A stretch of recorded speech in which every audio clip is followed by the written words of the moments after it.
Bem-vindos ao Rede Poderosa, eu sou Patrícia Quartarolo e estou aqui com Caio Lima. E aí, Pati?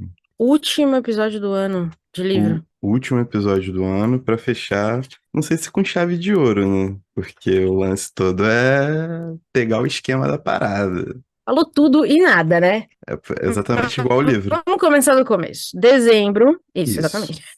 Dezembro, a gente denominou como nosso mês de livro de doidão, uma escolha sua. isso. Quer explicar pra galera por quê? Cara, é aquela parada, né? Eu sempre tô aí na margem da originalidade, né? Vivendo perigosamente com os riscos da linguagem. E aí, acho que faz uns 2 anos a gente já faz essa parada de escolher um livro fora da caixa pra falar. E esse em particular, O Vaca de Nariz Sutil do Campos de Carvalho, eu acho que ele é um marco muito forte na literatura brasileira. Primeiro, por ser reconhecidamente o único autor surrealista em prosa. Né? Ele se reconhece como um surrealista. E pelo livro ser essencialmente surrealista. Ele não tem nenhuma responsabilidade, nem com a moral, nem com a estética, e nem com a racionalização de absolutamente nada. Apesar de que Estrutura narrativa? O que é? isso, o que é, exatamente. Apesar de que eu acho que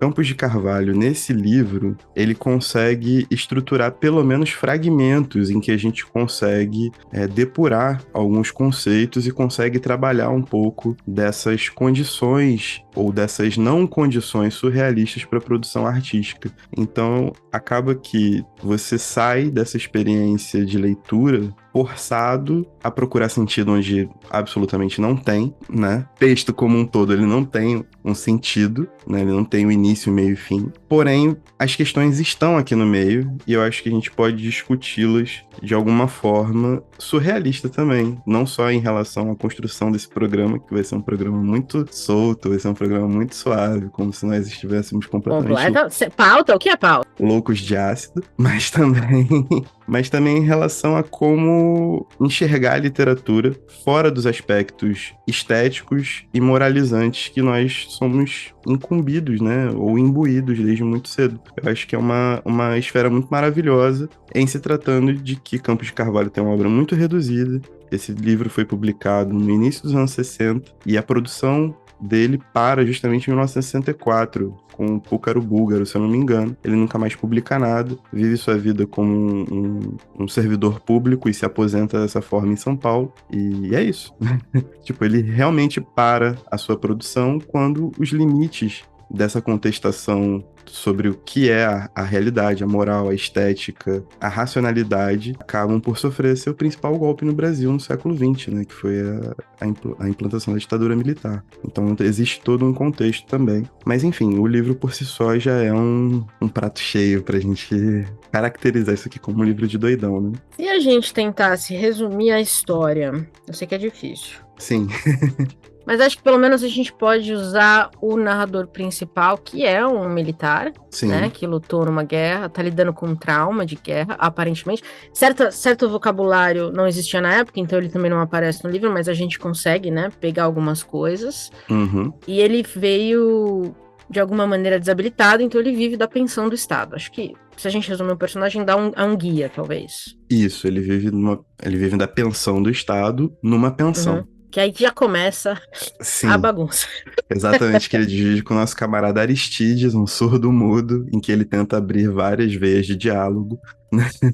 Incrível isso. Mas Mas basicamente é isso. infelizmente não dá. É Infelizmente, basicamente isso. Ele vai contar então como é. Ele voltou da guerra, tá isso. aqui e ele conta a vida dele, que é uma vida. É ele lidando com os problemas que ele tem que lidar, e isso afeta tudo, basicamente, na vida dele. As relações de.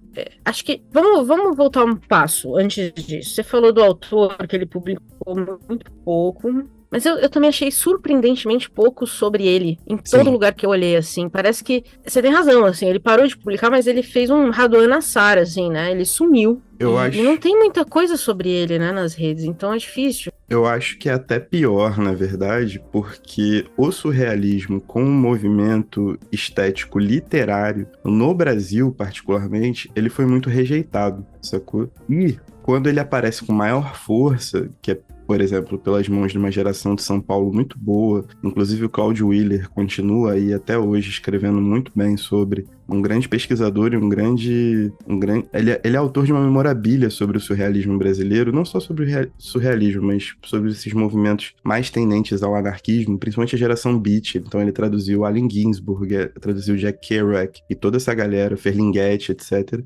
Mas ele é, a princípio, no Brasil, um movimento rejeitado, sabe qual é? Ele, esteticamente, porque a elite brasileira que produzia a intelectualidade viu, principalmente, né, nas mãos do Estado Novo, lembrando que o surrealismo nasce no seio dos anos 20 e já é importado para as Américas, e quando chega aqui no Brasil, a gente chega nos anos 30 com a ditadura de Getúlio Vargas, que simplesmente pega livros com temática surrealista e queima, e faz a extradição do Benjamin Perret, que vivia aqui, ele acaba sendo um grande desagrado para essa classe burguesa artística. Então ele normalmente é rejeitado. E aí o Campos de Carvalho, quando se declara, né, primeiro ele tem pensamentos claramente anti-Estado, completamente contra o Estado. Todos os livros dele são a grande contestação do Estado em vários níveis, e contestações bem virulentas, assim, que chegam a ser odiosas em você pensar numa publicação à época com tantos palavrões, com tantas definições, né, ad hominem, como gostam de dizer hoje em dia, a instituição Estado. E quando ele começa a circular, quando ele ganha realmente essa publicidade, principalmente com a publicação de A Lua Vem da Ásia, que é a principal obra dele, já muito encenada no teatro, principalmente, algumas montagens são maravilhosas, o Campos de Carvalho desagrada pela forma como ele trata essa fama, sacou? Eu acho que o Raduan, nesse ponto de inflexão da fama, né, em que ele sobe, que ele ascende, ele simplesmente decide se retirar pro sertão. Sabe qual é? Pra roça dele, continuada dele ali e tal. O Campos de Carvalho, ele trabalha numa esfera pública, né? Eu esqueci exatamente o cargo, mas um cargo público comum. Ele ganha uma notoriedade, mas ele é totalmente arredio e é muito difícil dele se colocar nas entrevistas. E aí, com um texto que é completamente avesso à ordem estética de tudo, ele acaba sendo deixado de lado mesmo. Ele só foi ser republicado no Brasil em 1995. E depois sumiu também. E aí ele morre em 1998, né? E aí ele sumiu de novo. E agora a Autêntica fez esse favor de trazer. Quase 30 anos. Pois é. Quase 30 anos depois. As únicas informações que eu encontrei dele casam muito com a literatura dele, que é que ele era ateu, ele se declarou ateu muito jovem. Isso. Ele era o mais novo de 6 filhos, que tende a ser o mais rebelde maluco, e ele já tinha se alinhado ao movimento anarquista na juventude. Então, desde muito jovem, ele tem um posicionamento político, e ao que parece, ele manteve isso, o que é muito... parece muito comum, mas eu acho que não é. Ele manteve isso pra vida inteira, assim. E ele também não se acho que faz todo sentido o que você falou. Ele não ficou maluco com a fama, assim, ou a falta dela, ou a crítica dela. Exato. Não sei. Ele falou, bom, publiquei o livro, tá bom, tá lá, a vida segue. Sim, eu acho que a questão toda do Campos de Carvalho é que ele manteve um posicionamento completamente anarquista em relação à própria obra também, né? E isso acaba não caindo nos círculos literários, em se tratando de que o próprio movimento surrealista no Brasil, da forma híbrida como ele veio, ou como queira ser chamado, já não era alvo de estudo também, né? Já não fazia parte da memorabilia da literatura brasileira do século XX. Então isso foi sendo introduzido aos poucos e Campos de Carvalho foi considerado. Quando foi considerado por Alfredo Bose ou outros pensadores como um escritor intimista, sabe qual é? Sim, algumas caracterizações muito, muito próprias, mas nunca a forma como ele se caracterizava, de certa forma. E a falta de fala dele, né, a falta de documentação dele, acaba reforçando esse traço em que a gente tenta captar pelo livro. Então, sim, no de livros dele você encontra uma contestação absurda a Deus, por exemplo, né, a entidade, Deus, qualquer Muito, Deus, né, ao Estado, né, um anarquista nato, tipo, raizeira, e a valores morais, né? Assim, não existe nenhum. Eu li uma resenha, eu vou deixar o link que eu achei muito boa, mas eu anotei o link, mas não, eu tô assim, eu não consigo abrir a página, mas ela existe. Mas eu li muito boa e ela fala que uma chave possível para entender não só o livro, ou a estrutura do livro, desejada, é que o título vem de uma obra do Jean Dubuffet, que é um autor francês que denominava sua arte bruta. Isso. Que é isso aqui mesmo, era uma arte que não tinha, que questionava, né, as cores, as coisinhas pintadas dentro das linhas, e dizia que a arte não tem que ser esteticamente agradável, ela não tem que agradar todo mundo, ela não tem que ser bonitinha, ela não tem que ser nada, na verdade. A realidade visual nem sempre é assim também. E aí, tem uma frase muito específica que dizem do Dubuffet, que eu acho que para mim resumiu esse livro, que é o estilo de desenho deliberadamente seco, enfatiza um processo de criação lento e difícil. E famosamente, Campos de Carvalho diz que terminou esse livro aos prantos, ou escreveu esse livro aos prantos. Que foi um livro difícil, foi um livro seco, difícil de sair. Apesar de ser um livro curtinho, né? Você imaginaria que isso aqui saiu dele com uma facilidade, porque parece que sim. Flui com uma certa facilidade, apesar de tudo. Sim, absolutamente. E eu acho que esse livro foi particularmente difícil, e aí entrando já nos meandros do livro, justamente porque ele carrega um trauma e uma busca incessante por um lugar numa sociedade que fez com que ele esquecesse da melhor parte dele. Então, reiteradamente, ele fala sobre uma busca por uma memória de infância, ou ele tenta relembrar e retomar essa infância. E ao final do livro existe a situação com a Valkyria, né? Que também é uma adolescente e que ele tenta pegar essa adolescente numa situação de abuso, lembrando que esse livro não tem qualquer tipo de resquício moral, mas percebe-se que esse soldado, né, que volta traumatizado e volta tentando recuperar aquilo que ele perdeu, se coloca numa busca incessante e cada vez mais carnal, cada vez mais vívida, cada vez mais pungente por aquilo que ele perdeu e que ninguém pode trazer de volta. E que, se precisar, quantas vezes mais ele seria sacrificado por isso, a troco de uma pensão, de uma tentativa de diálogo com um cara que é surdo-mudo, em que ele divide quarto, ao troco de reconhecer essas relações tidas, né, entre aspas, como promíscuas que ele traça durante o livro, até a fuga. E ele foge sem saber para onde ele vai. Então, eu acho que essa dor, dentro de um aspecto, tira a última coisa que você pode guardar com você, né? Que é justamente a tua memória, né? O personagem, ele é condenado, e aí entra numa parte importante também, ele é condenado como esquizofrênico. Rapidamente pelos médicos, colocam na reserva e o governo acaba dando uma pensão para ele se virar da forma como ele pode, sem nenhum tipo de assistência ou tratamento. À época não se sabe em que ponto existe a loucura e o que é essa loucura, como é fabricada essa loucura, sacou? Porque o que o Campos de Carvalho enaltece aqui é que toda essa violência, todo esse círculo, tudo isso que está acontecendo, na verdade é uma fábrica de loucos, de esquizofrênicos, de pessoas que têm algum tipo de problema em lidar com, entre aspas, a normalidade. Mas também, a partir do momento que ele revela o diagnóstico de esquizofrenia, você põe o livro inteiro em xeque. Aconteceu ou ele imaginou? Perfeitamente. Não sei.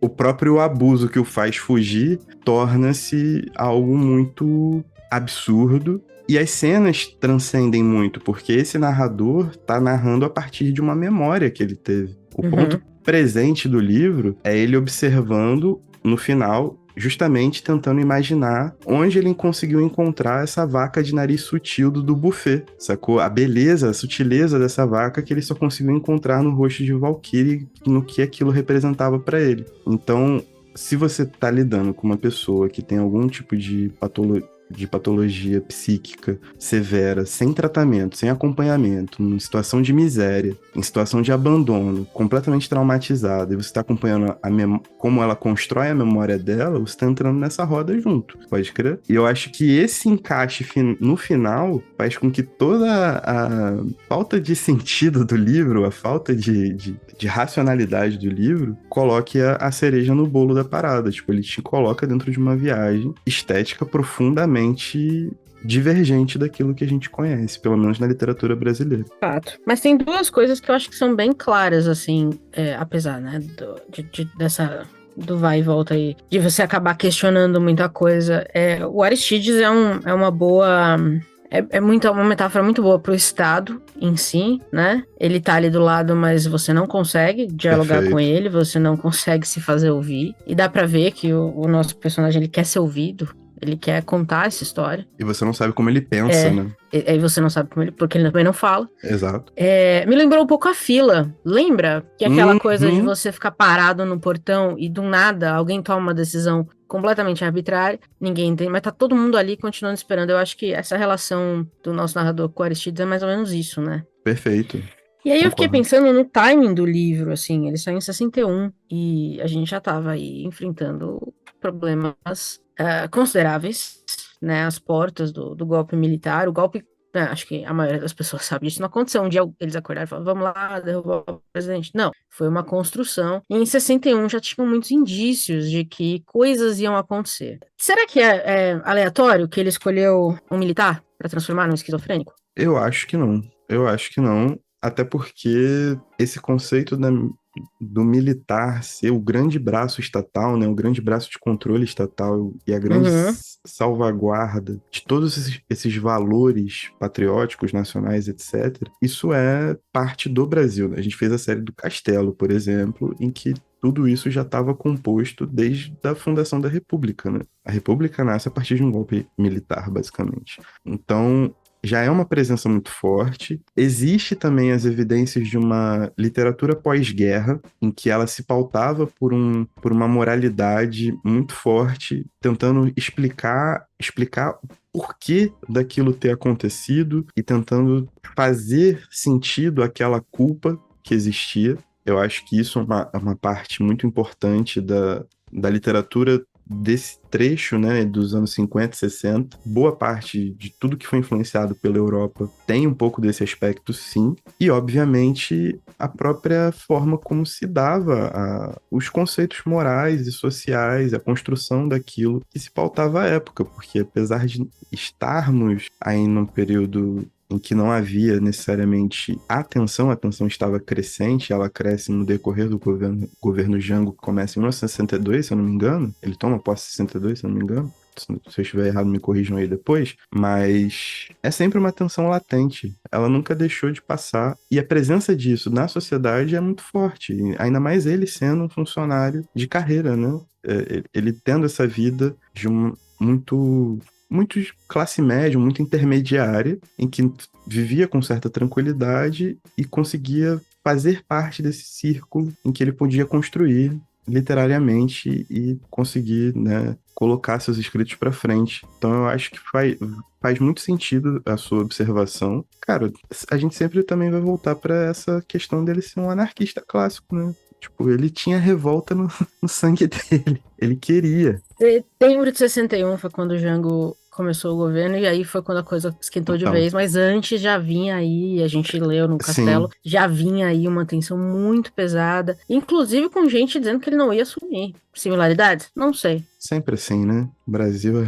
Exausta, cara, exausto de história. Mas eu acho que não é sem sentido. Eu acho que as outras personagens principais dele, que também não tem nome, normalmente não tem nome, fazem parte desse mesmo círculo. E eu acho que ele ter parado de publicar em 1964 com o Púcaro Búlgaro também é um sinal. Faz sentido, né? Exatamente. Ainda mais por estar dentro da máquina, devia ser mais visado ainda, né? Ia ser muito fácil achar ele. Exato. Além de ser muito fácil, tipo, ele tinha tudo a perder, né? Porque Como autor, ele não ia se manter. como autor, ele já não se mantinha exatamente, porque ele recusou circular pelos literatos da época. O movimento ao qual ele se intitulava parte já não era exatamente reconhecido pela intelectualidade brasileira da época. Ele não queria moldar a literatura dele. Então, tipo assim, ele tinha a vida dele a perder, porque como escritor mesmo, ele jamais teria o reconhecimento que tem hoje, né? Os trabalhos sobre Campos de Carvalho na academia, por exemplo, são muito recentes.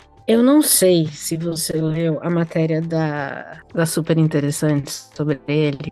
Eu não, Você chegou a ler? Eu vou te mandar. eu tenho problemas com super interessante. Mas é maravilhosa, porque É. fala de uma entrevista que o Campos de Carvalho deu no final da vida. Não sei se você conhece a história. Diz Sim, que o cara tentava entrevistar ele, ele não parava de falar. E sim. o entrevistador começou a ficar desesperado, porque ele não controlou a entrevista em nada. E dizem que o que ele falava, assim, era tudo meio doido, assim. Era esse livro. Você ia pra cima, pra baixo, pra um lado, pro outro, tudo mais. E aí, no final, o entrevistador perguntou, o senhor é feliz? Aí disse que ele parou um minuto e falou, não. Aí o cara já ficou, né, suando. Mas e se o senhor pudesse mudar alguma coisa, então, no mundo, o que seria? Aí ele, nada. Então, assim, eu li esse trecho, eu comecei a rir, eu falei, cara, eu sinto esse cara no livro, que é o cara assim, ele não vai te explicar nada, ele não vai te dar saída de nada, não vai ter um final feliz, não é um romance, o mundo não é cor-de-rosa, e você que se dane. Basicamente, foi essa atitude que eu sinto lendo, e eu, assim, eu não tô reclamando, tá? Eu acho ótimo. Essa atitude que eu senti na entrevista e que eu senti lendo o livro, sabe? Eu vou falar o que eu quiser falar e você se vira com o que isso causar em você a vida certa. É porque é a última barreira que ele efetivamente tem, né? Em relação a aquilo que ele pode controlar.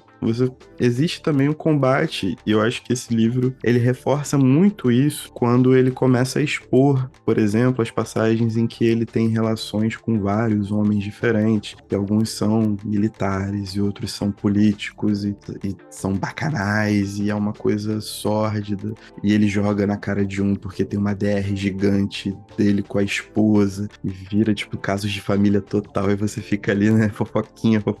Mas eu acho que quando ele joga isso no ventilador dessa forma, não é só um shade que ele tá dando, é que ele tá falando que ele sozinho, esse louco, inconformado, esquizofrênico, busca alguma coisa ou não busca sentido na vida de forma alguma, ele sozinho não pode mudar nada. Sacou? Não é o que ele exatamente gostaria. Talvez a pergunta tenha sido feita de maneira errada. E sabe qual é? Quer dizer, a pergunta com certeza foi feita de maneira errada. Mas assim. Não sabia com quem tava falando, né? Exato, da forma tava como a claro, pergunta assim. chegou, ele virou e falou assim: você é feliz? Não. O que você mudaria no mundo? Nada. Tipo, eu não mudaria nada mesmo. Você não muda nada, ninguém muda nada no mundo. Sacou? Pois é, muito louco. Existe esse caráter existencial muito forte também, né? E se você pegar algumas coisas do próprio Camus, que a gente já fez a Peste, você leu recentemente O Estrangeiro. O Estrangeiro, existe esse sentimento de que o mundo é essa bosta Essa merda. postética e nada vai mudar e tudo mais. E eu acho que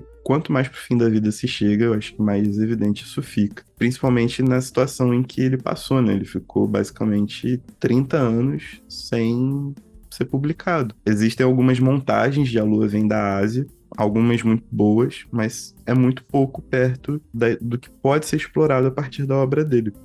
Eu imagino. Esse foi o meu primeiro livro dele. Foi a primeira vez que eu tive contato com Campos de Carvalho. Conhecia pouquíssimo, quase nada sobre ele, então foi uma recomendação muito boa. E assim, eu gostei tanto que na Black Friday eu comprei os outros 3 que a Autêntica publicou já. Porque assim, são todos livros curtinhos, são todos livros pra você. Esse é um daqueles livros que a gente já comentou aqui uma vez. Você lê rápido, mas você não lê tudo. Não dá pra entender tudo que ele quer te passar. Eu senti isso, pelo menos. Eu li a primeira vez muito rápido. É livro que você lê um dia, se você quiser. Mas aí você para e pensa, não, peraí, mas acho que eu preciso voltar algumas coisas. E aí eu li de novo, com mais calma. E eu acho que esse é o negócio do Campos de Carvalho. Mesmo o surrealismo dele, a loucura, a bagunça, exige do leitor também um pouco de atenção. Não dá pra você fazer leitura dinâmica, apesar de ser curtinho. Sim, um reforço é que esse é o livro em que ele é realmente mais triste. Os outros livros são bem mais bem-humorados, assim. Alguns são bem engraçados, na Isso é verdade. bom, isso é bom.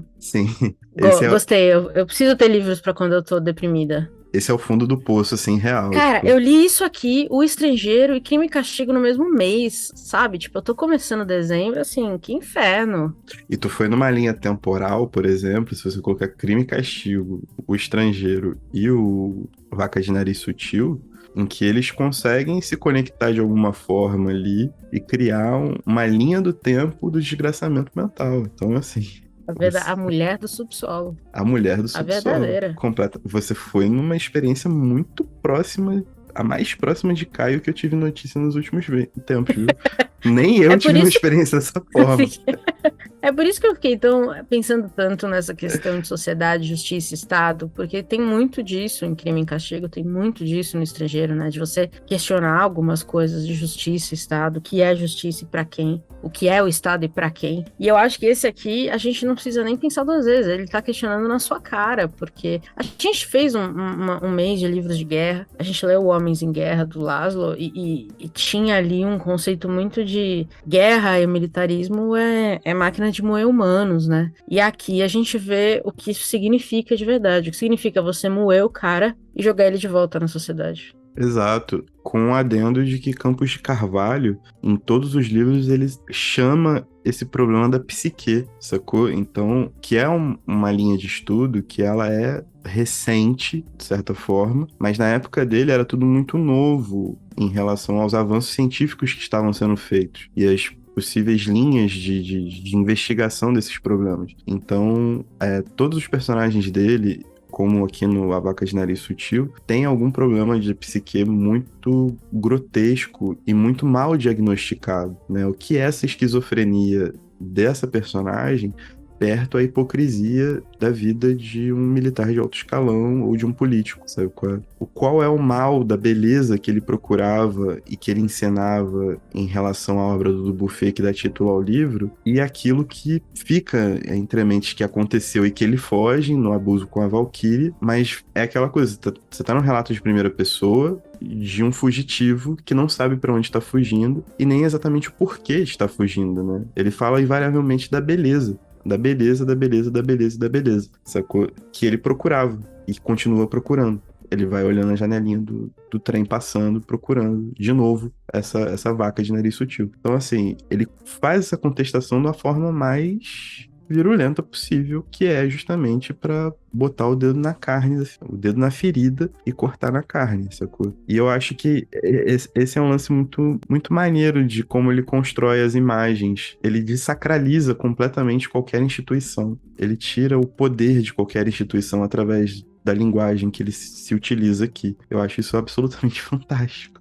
Ele literalmente, numa canetada, como alguns prometem, ele, dentro desse espaço dele, ele consegue destituir a função do Estado, pô. E da religião, né? E aí, religião. nessa questão da religião, a gente fez o Capec aqui, que tem contos que tira sarro, que eu até brinquei, acho que no episódio podiam ser vídeos do Porta dos Fundos, de tão assim, tirar sarro real mesmo, assim, dos conceitos religiosos, de Deus e tudo mais, sem medo de ser feliz. Então é muito doido você ir atrás de Deus e do Estado ao mesmo tempo. Tem que ter colhões. Tem que ter, mas essa é a grande parada. Se você tira Deus, se você tira o Estado, né? Se você tira o dinheiro da conversa, qual é o motivo da sua existência? Como é que você se movimenta, sacou? Aqui você tem um homem correndo atrás da sua memória que foi perdida, não por vontade dele. Então, tipo, o que sobra, né, com o que fizeram de você a vida inteira?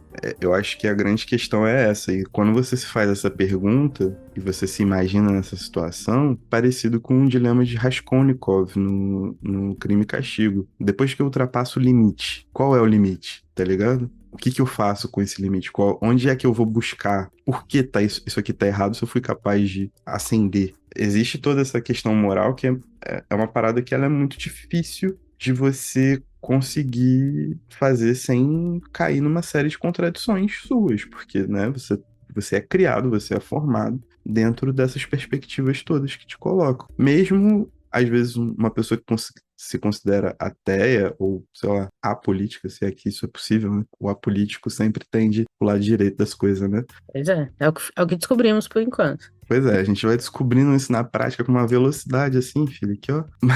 Mas mesmo que você seja uma pessoa até que ponto, né?